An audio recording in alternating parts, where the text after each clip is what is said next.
Science and Technology. Honorable Minister.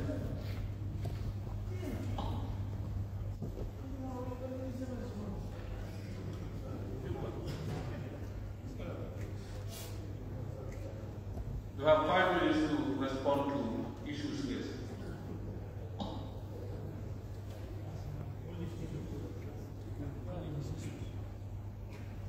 Thank you very much, Mr. Speaker. On the issue of Gambia College, there were some areas, but the areas were mostly bilateral with basic education. They paid Gambia College something like $46 million, and we're still reconciling with them. So it's not so much from the central government as opposed to the basic education teachers that we are training. On the issue of higher education, it has been a recurring guest, and I've always been coming to the committee to explain our position. I think some members of the Education Committee will bear me witness during the last appropriation. It was not an easy dialogue for this, but I don't have the final say over this, so it became something that was carried forward. And it was also something that I took up with the minister at the bilateral level, and we've been talking about it. And I understand the constraints of the physical space, but also there are priorities within priorities. And higher education, you get higher education wrong, then you get the whole scenario wrong. Because they train everybody, including parliamentarians, including himself, who was trained by higher education. So I think he should be grateful to higher education and return thanks to higher education by making sure that we clear the areas of higher education. Thank you so much. Thank you, Honorable Minister. I now call on the Honorable Minister for Interior.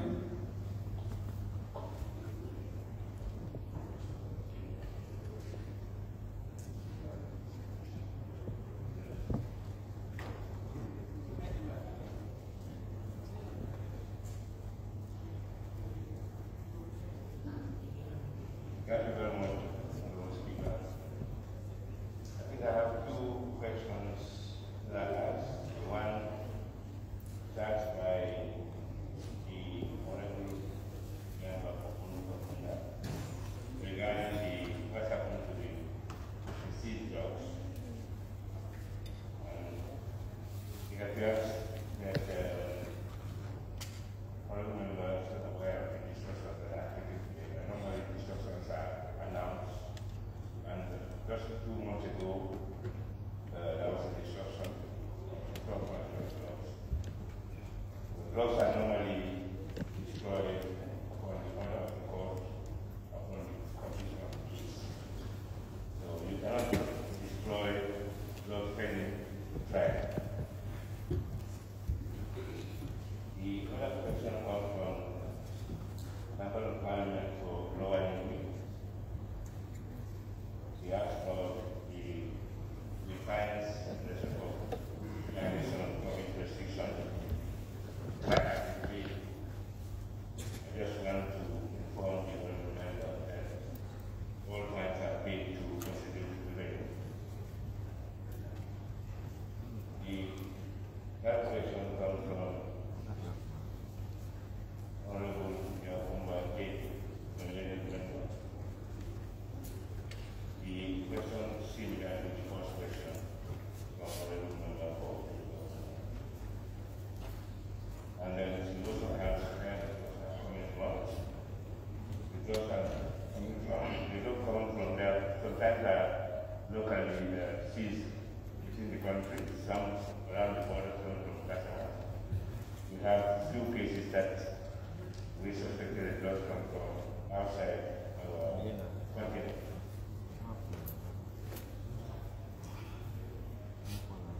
Another member,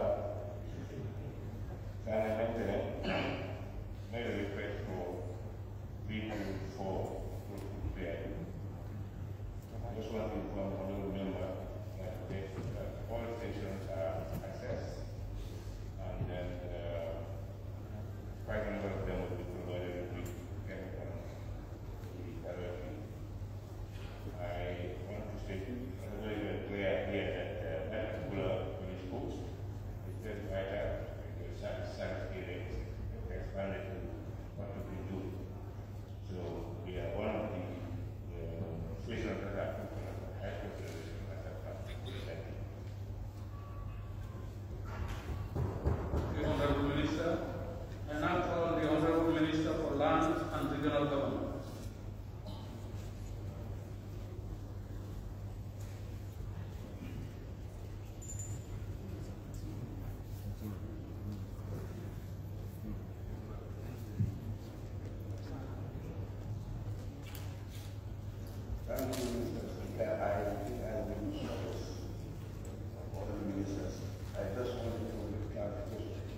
Thank you, Honorable Speaker, and let me also thank all the honorable members of the National Assembly who, in one way or the other, supported but also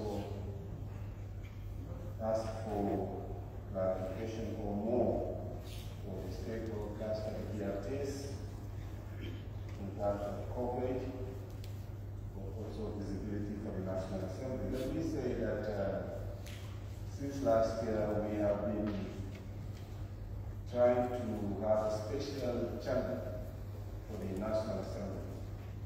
This is possible, and it is going to be a channel specifically for the National Assembly. I have already asked the Director General of the GRTS to include the multiplexers in this request, so that can be made possible to ensure that the necessary visibility is given to the proceedings of the National Assembly.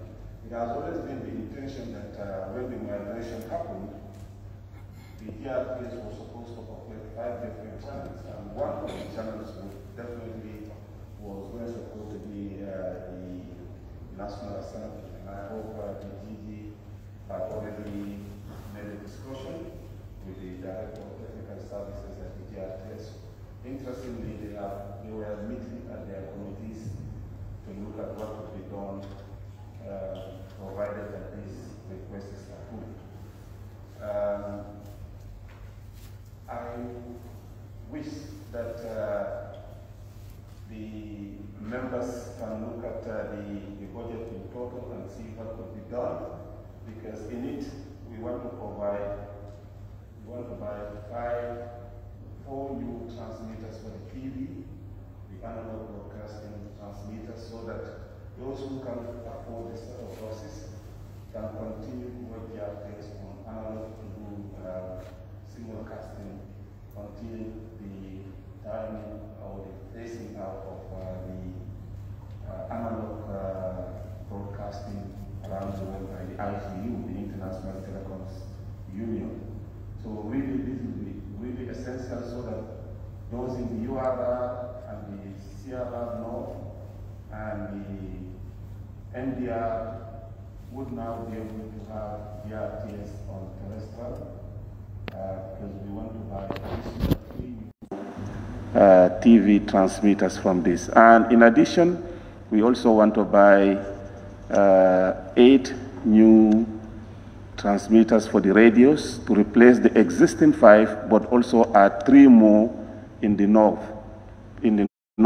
Going towards the Woolies, they rely on Senegalese radio stations, and I think this is extremely important that that is done. But as part of those modernization efforts, this is one of the processes. We want to replace the entire studios at Radio Gambia, the 2 studios there, and that will mean that the modernization phases for the radio would either be completed or at least more than 3/4 actually done. So this is extremely very important. But also, you know, even for the National Assembly to have its own channel, you need cameras. And that is why in this you will see that we want to buy 10 cameras. So that those cameras, if the channel is there, you will have them permanently in the assembly, and anytime there are committee meetings or meetings like this, they'll be covered live on the GRTS, National Assembly channel. And this is doable because all what we need to buy is a multiplexer to be able to differentiate the channels.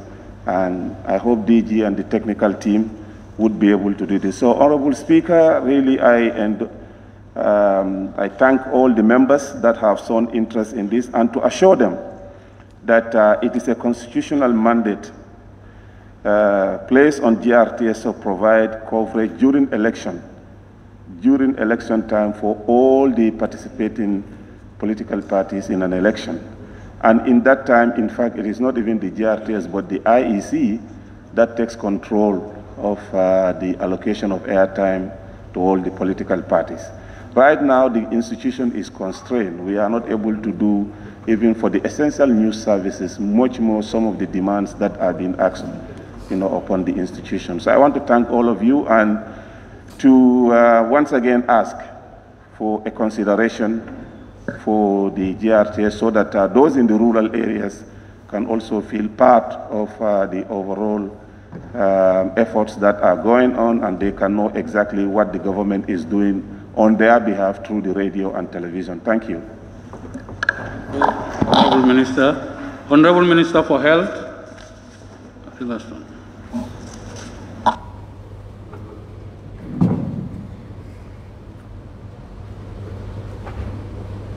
You have 5 minutes.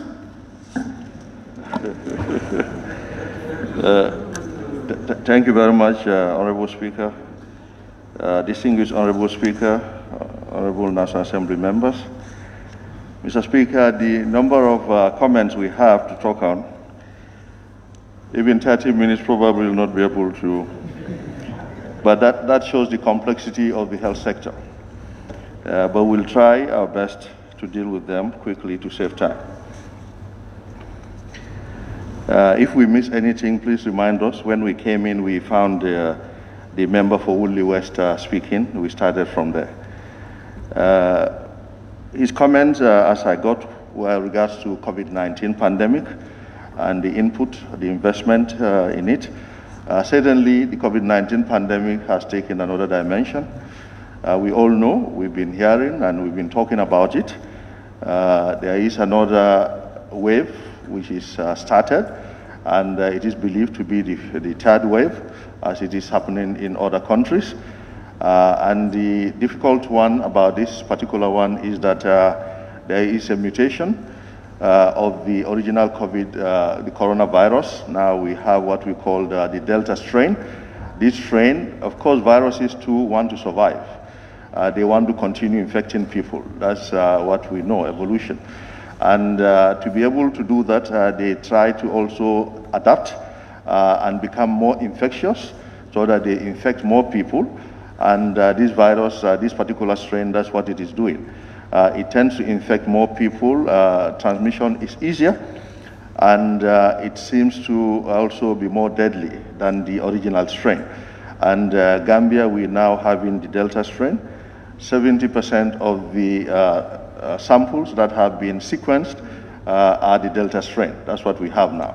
And before we wrap up, we're going to make an appeal because it is very serious and we are very, very concerned.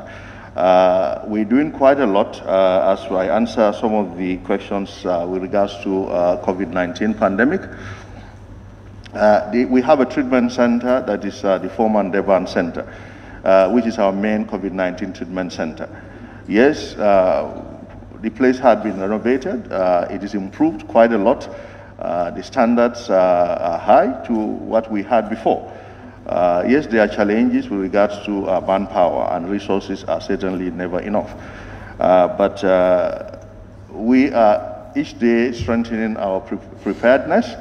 We are each day strengthening our response, because it's a dynamic process. It's not stagnant in the sense that you think you've done all and we fold our arms. Each day we are learning, each day we are running around to make sure that things work well. But regards to the functionality of the structure, oxygen is available, contrary to what people say. We've not run out of oxygen. That would have been a big challenge, which you would have heard about. We would have come to you all to put our heads together to find a solution. So sometimes it's strange how the messages like this get across, but I had it myself. So we've had oxygen. Yes, the supply is a single source, that's Banjul oxygen. So we are concerned, because if a nation depends on one source of such an essential commodity, if they have challenges, what do we do? And those challenges had happened in the past, some years ago, that we had to import from a neighboring country, and that was very, very difficult. So what we are doing as a ministry, we are engaging with the partners, because we know also resources are limited. But the way forward is to get our own oxygen plants in the health sector. And I'm happy to inform you that the partners have taken those commitments. We are getting 3 brand new oxygen generators, inshallah, very soon, through partner support. One is going to be at Ndeban, one at Edward Francis Small Teaching Hospital, and the other at Bansang General Hospital. These are going to be generating oxygen, and they're going to be connected to a pipe system in the health facilities so that we do not use cylinders. But these machines will have the ability to fill in cylinders that will be taken to smaller facilities for their oxygen need.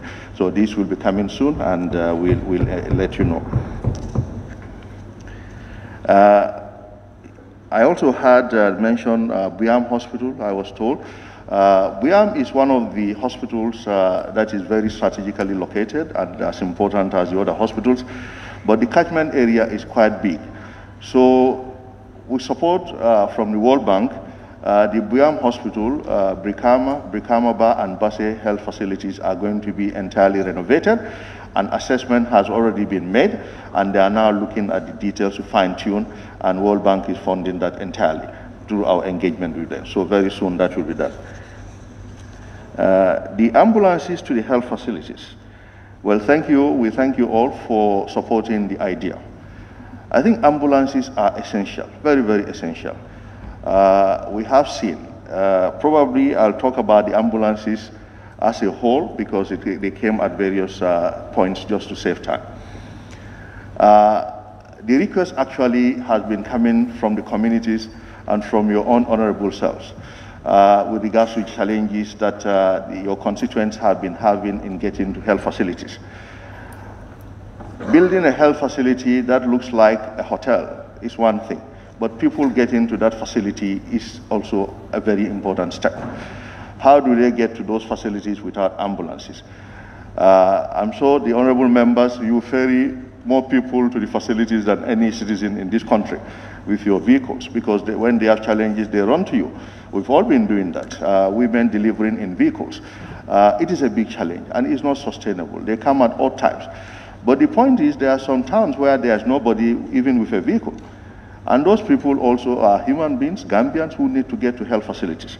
Now, I'm going to give you two very recent examples. I'm happy the Honorable Member for Central Badibu was, okay, he's out now. But we went to Nauleru. Nauleru, now the community, we gathered, and the bad companion there narrated the story. She was taking a pregnant woman to a health facility at night on a horse cart. Unfortunately, they got attacked by wolves.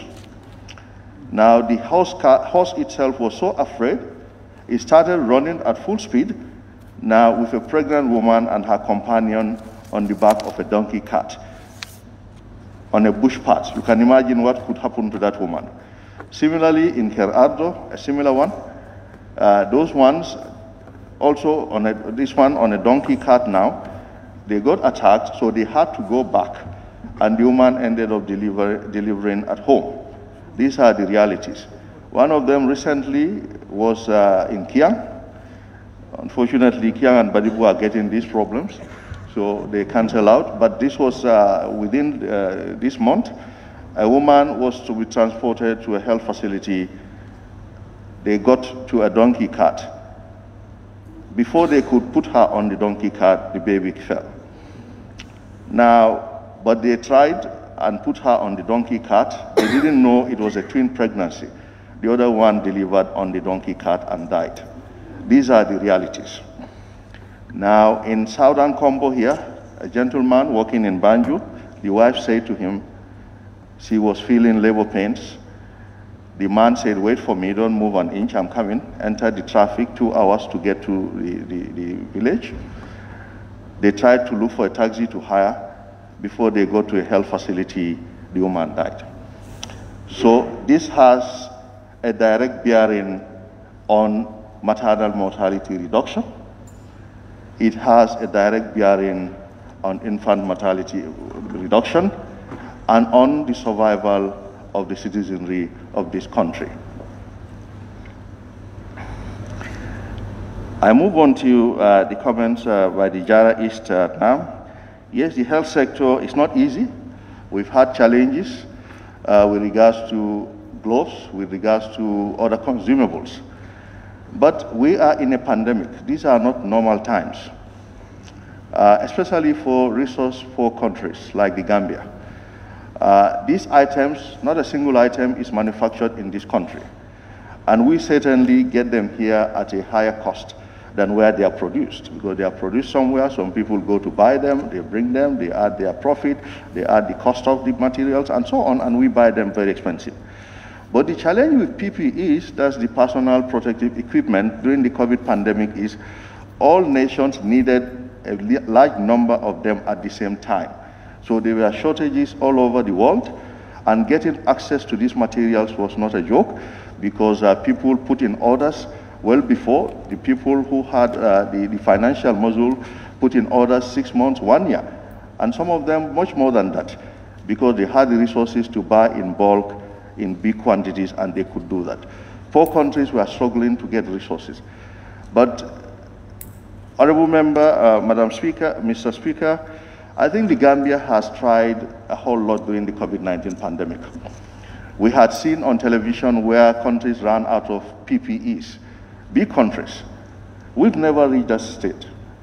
There was a time we had a small amount of gloves in the country. They never went to zero, that's the reality.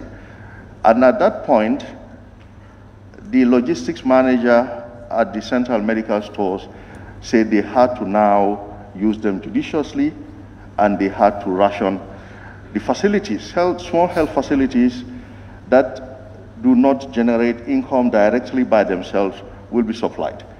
The big hospitals like Edward Francis Small Teaching Hospital that generate income, Serekunda, the Sheikh Zayed, they could buy from their drug revolving fund. This is what was supposed to be done. Yes, at some points I realized that some of them were not performing to the best of our expectations, and we try to deal with them. But sometimes it is a human kind of behavior, which unfortunately is taking too long to change. Yesterday I was at Edward Francis Small Teaching Hospital myself, and coincidentally a student called me. She was being posted at the A&E and said to me there are no gloves at the A&E. And I was furious because I know at the CMS in Kotu there are gloves.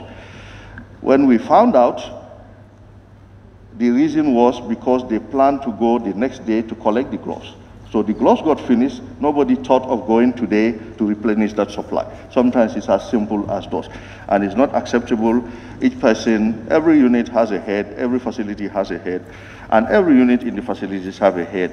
And inshallah will ensure that everybody does what he's supposed to do. The health sector itself probably is one of the most complex sectors. We can build a classroom, and then now classrooms are getting electricity and fans and so on, but that was not the case. But the health sector, we have the structure. We have to equip the facility. We have to manage with competent people, and it must get electricity 24 hours. Honourable Minister, you have 2 minutes. Okay, sir. It has to get electricity 24 hours, 24/7, 7 days a week. And apart from that, it needs the drugs, it needs the consumables to function non-stop throughout the year. And that is expensive. Healthcare delivery is not cheap. Why are our health facilities the way they are? Just the way our streets are. We've not been able to fix all our streets, our roads. We've not been able to put taps everywhere. We've not been able to put boreholes everywhere. It is the same reflection of what is happening in the health sector. It is resources. If we get the resources, the health sector will be in a better place. But nonetheless, a lot is being done. A lot of refurbishment is being done, renovation, expansion. You've seen in the newspapers, the renovation of Edward Francis Small Teaching Hospital is coming on, building of new facilities, provision of more and more equipment. So a lot is happening in the health sector. Of course, nation building is not easy. As you come out before a lot of these issues fully materialize, the impact will not be seen, but they are coming up, and very soon the story will be a different thing altogether here, because you'll be seeing a whole lot of output from the health sector. Now, resources, what we get from the start is not enough, and I'm happy that we've all noticed that. The drug requirement each year is over $200 million, about 240 to 50, and we get 100 million because of the ceiling. So from the start, we know the drugs for the country are not going to be enough. So we're happy the finance minister is here, and we are coming into another budget cycle. For us to have no shortage in drugs, we have to buy enough drugs for this country. Otherwise, the shortage will not stop. So we'll be happy to put that forward to the finance minister. And if he brings that here, we'll appeal for all your support because really it is important. Most of the people here are poor. They cannot afford to buy anything from outside. But the other thing is the National Health Insurance Bill. Hopefully when that is enacted into law, that will help us deal with most of these problems. Honorable Speaker, there are quite a number of issues. The issue of hemodialysis has been mentioned here. Yes, it's a big challenge, and but we are happy to say that we've procured 3 months supply of hemodialysis materials, and another 1-year supply is being prepared. We got in the bill of lading for those items to be in country. The same thing, hemodialysis is very expensive. We have about 100 patients who have end-stage renal disease. They need to be dialyzed because there's no exit strategy by way of renal transplantation. And for those, the expenditure for the 100 patients is between $26 to $30 million every year. And most of the patients are the same. For the 100 patients for hemodialysis, $26 to $30 million. This is how expensive it is for the 100 patients. So an equivalent of more than a quarter of the national drug budget goes for the 100 patients. So this is the reality on the ground. But nonetheless, you know, we're doing quite a lot. Just today, I also received 400,000 gloves. So glove issue will not be a problem in the health facilities again.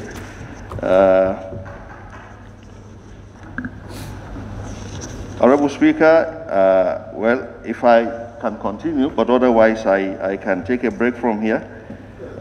There are quite a number of issues also raised by the honorable members. There are some areas where they mention the not being included on the list of places that need ambulances. Chalending is one, even Fajikunda will also get, Kerarzo will get, and quite a number, because apart from them, there are about 10. The numbers we have is, the total is 60, and the extra 10 is to fill in those gaps. So there are going to be some extra ambulances for us to be able to distribute adequately. Yeah, and Jara Centrals, yes. Jara Central, yes, yes, yes. So the issue of Riders for Health also came, and I think it keeps on coming back and forth. The Riders for Health issue is because their services are needed. Can you imagine, with all the challenges the Ministry of Health has, having to deal with managing these ambulances by ourselves? We all know the challenge with managing government vehicles, the challenge in managing government fuel. Who is going to look around to make sure fuel is kept, the maintenance of the vehicle. So we certainly need Riders for Health. Today, if we say, let's stop Riders for Health, what do we do? So this is a challenge, but I think what we need to do is to be as vigilant as a ministry, as a government, as Riders for Health is vigilant. They are vigilant doing their work. We should, on our own side, also be very vigilant to make sure we compare notes and make sure that the partnership is as productive as ever. Thank you very much. Thank you. Thank you very much, Honorable Minister. I now call on the Honorable Minister of Finance and Economic Affairs to wind up the debate.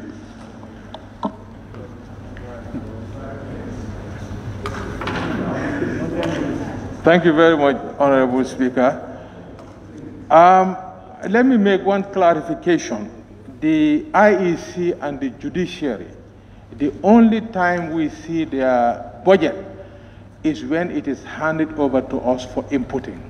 They don't come for bilaterals. We have no idea of what the content is. From the executive to the National Assembly, then it will come to us.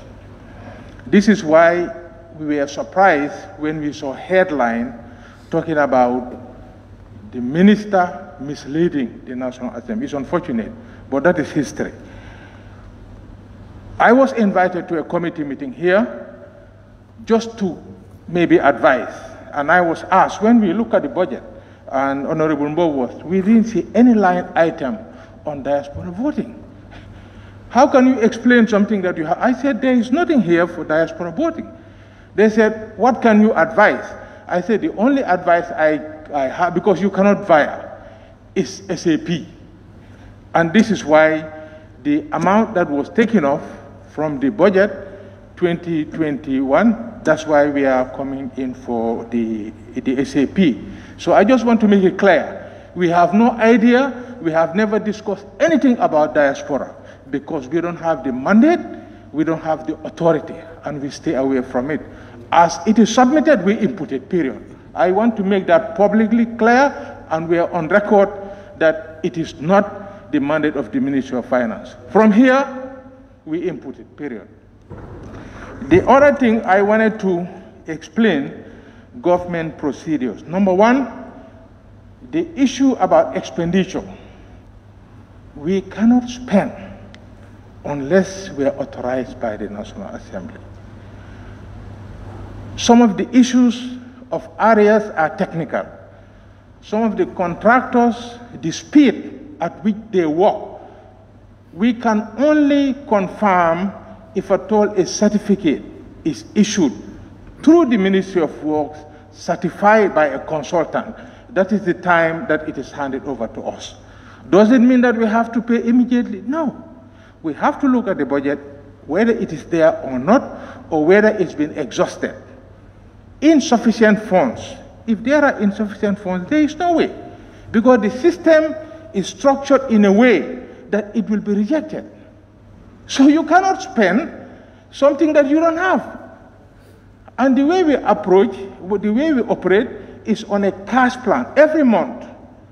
When I come here during our budget bilaterals, we have planned expenditure and revenue items from January to December, but there is nothing in the coffers.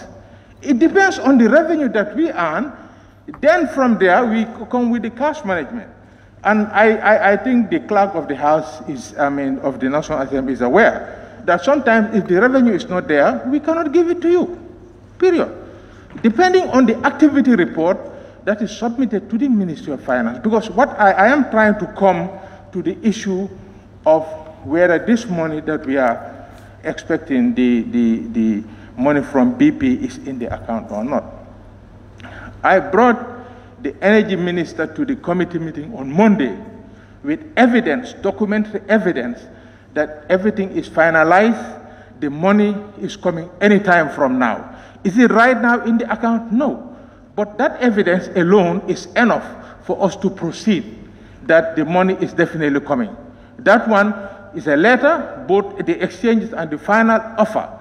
The initial negotiation was $28 million US. By the time we went back, they told us now it is $30 million.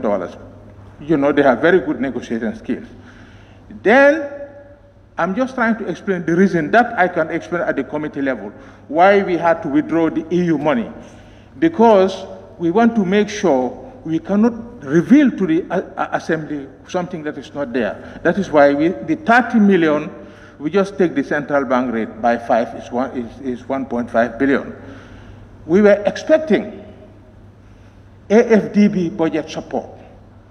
But the indications were, we don't know whether it will be in the fourth quarter or first quarter of 2022. I decided to say, no, if that uncertainty is there, we would rather now replace it with the EU money that was not there, so that it will cancel out. That is why we said, now it is fair just to put there the 1.5 with the authorization of the National Assembly, because borrowing, if we were going to go all the way to December, then we will be subjected to borrowing. Because of that uncertainty, we cannot operate in an environment of uncertainty in a time of pandemic, because up to now, we don't know what our next month revenue is going to be. That we cannot predict. So we are being very, it's like walking on a landmine field because we don't know exactly tomorrow what will happen. The menu changes every day. So the way we manage is predictability, reliability, and certainty. The contractors, we owe them money. When these certificates are submitted, evident, and we did not pay them, they will take us to court. And if they take us to court, it is the responsibility of government to make sure, and image-wise, it's not even good.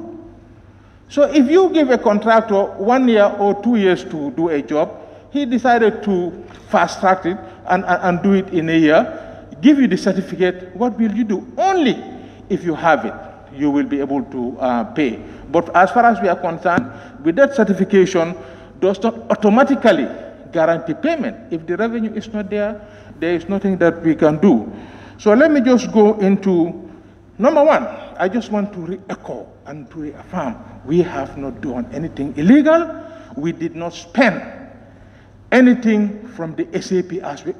How can we be so disrespectful to the National Assembly? How can you spend and then you come and no, we don't. I think from 2018, I have said it very clear that my relationship with the National Assembly, and I think it's been evident, I want to make sure we are as transparent as possible. Anything that I need to discuss with you, I will come forward and tell you this is the reality of the game. And all the figures that we have given you, they are authentic. When we go to the committee, then I'll be able to explain. Through our reconciliation, we are able to find out some of the monies, like the land compensation. We realized that it's not only Barton-Hardin Highway, it also affected the secondary roads. And the secondary roads are the ones that will be embarked upon first. So when the assessment and the evaluation was done, that is how the figure came down. Again, I'm just trying to touch in general, the university. It's not that they just give us a bill we pay. No, it doesn't work like that. We have the personnel management office. They are the one who issue the scholarships. We have our internal audit, who will also verify whether these payments were made or not. So unless and until these people come to us and give us the bill, in the past we have done reconciliations and we find out some discrepancy. And this is how the adjustments are made. As far as we are concerned, higher education, both basic or higher, they are all our priorities. Coming to the issue of SAP, we don't take a loudspeaker and call on every minister to say, we have money. Then we'll be dead. Before we know it, we will be ambushed by every ministry. What we do, we go back to the files and look at the requests that were made. Most ministries will come and tell us what you have given us is not sufficient for us to do our work. This is why we always make sure that apart from the cash plan, when we have issues like this, we will not announce it. Mostly that we are talking about, there is up to today, no single additional request that we have received from them. Higher education, yes, they have requested. And the arrangement is after we do the figure that we have seen so far is the invoice they issue. Whether it is the actual, as a Ministry of Finance, we cannot verify that. It is the Personnel Management Office and the internal audit that will verify. Are we willing? Yes. More than willing to pay anything to make sure that continuity is there. Just to make sure that these things are not confusing the relationship between us and the sector. So basically, most of the questions that were asked, I think were answered, but at the committee stage, I should be able to explain the GRTS, the GCA, all of them, they've already been answered. But from our end, yes, the funds for the Barton-Hardin Highway, yes, they've all been secured. What is happening is that we do confirm from Kuwait 20 million, Badia 20 million, Ofit 20 million, Abu Dhabi 15 million. These are all things. Of course, the secondary roads, I think you're all aware, they're from the Saudi and they are 50 million. So these are all issues that for us, technically, we are not the technicians really to deal with them. We mobilize resources, and also we allocate them based on the needs. Contingency funds, that's the reason why we decided to lump it all in one. When you go to a sector and give them an allocation, then it is their sector. But the flexibility in the OC contingency is demand-driven.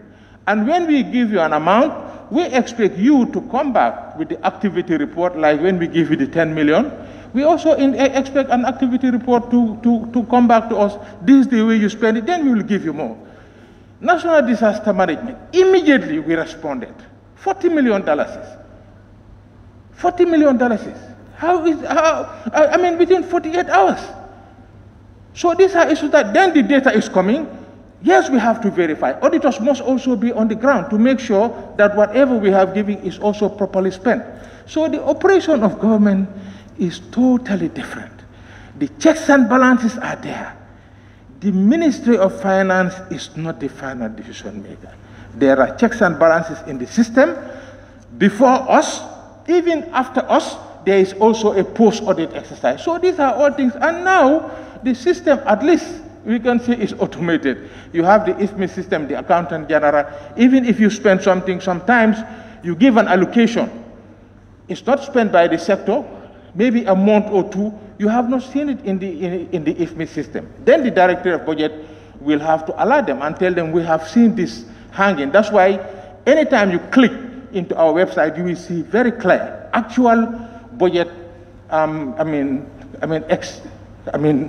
Actual budget execution data is there. So we populate our website to make sure we are as transparent when it comes to fiscal transparency. I don't think anybody can doubt us on those things. So I just want to make sure that some of the issues that were raised, the judiciary, I cannot stand up for them, but the information that was given to us on Monday by the Judiciary Secretary about the vehicles, honorable member from Serakunda this morning explained everything in detail as if he was there, but exactly, it was like verbatim. Exactly what the Judiciary Secretary was explaining, that's what he explained to us this morning. So training is continuous. She was telling us some of the magistrates are not familiar with this sort of jurisdiction for the electoral revising courts. No. So they need more training. And it's not only one training, you have to go further to make sure that they are familiar with the terrain. These are issues that is very, very important. And without the vehicles to handicap them, really, it is something that it will not be something that is encouraging. Incentives are always there. Whatever we do, yes, there are issues that we will discuss at the committee level, but really, I want to appeal to the whole National Assembly members. We did our work. It's been very difficult since the pandemic started.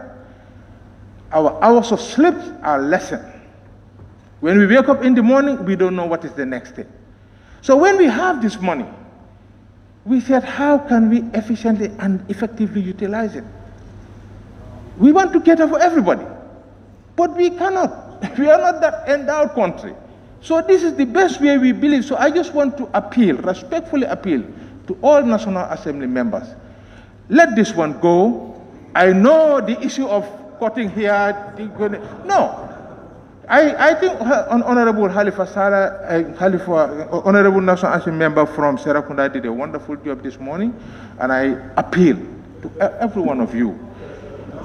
Let's go unanimous and just by acclamation and just move on.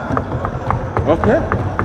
So, Honorable Speaker, I'll just if I miss anything, I'll be.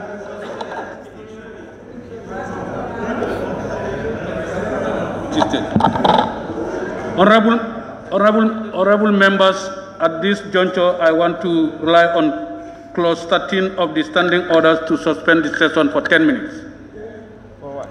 Because we're going to the committee of the whole house so that we can do everything when we come back before 3 o'clock in the morning. So let's suspend for 10 minutes and then we come back. The session is suspended.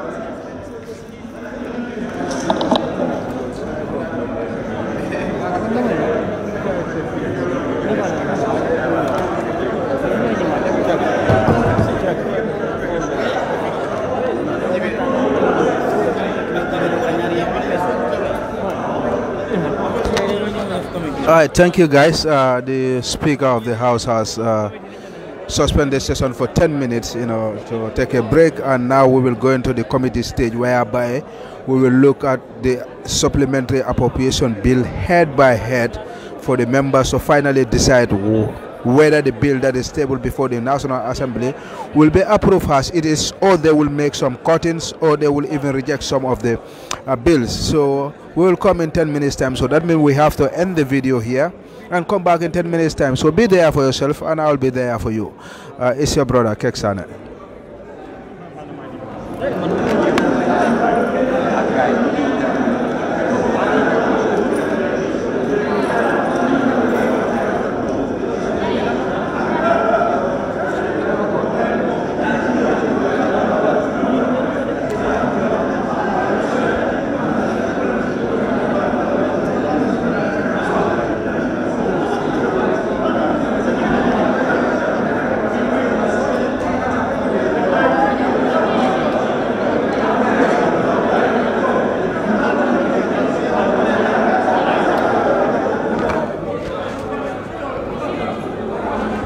I don't know, advice from you people. Can I end the video here and we come up again in 10 minutes time, or you just wanna see the flow of the assembly? Because if you end it, you have to come back again in just 10 minutes time. So we can still stay live, but actually nothing will be happening. Then we'll wait for the committee stage to know what our members will decide on the $1.5 billion that is tabled before the National Assembly members for consideration and approval.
Hon Mambury Njie.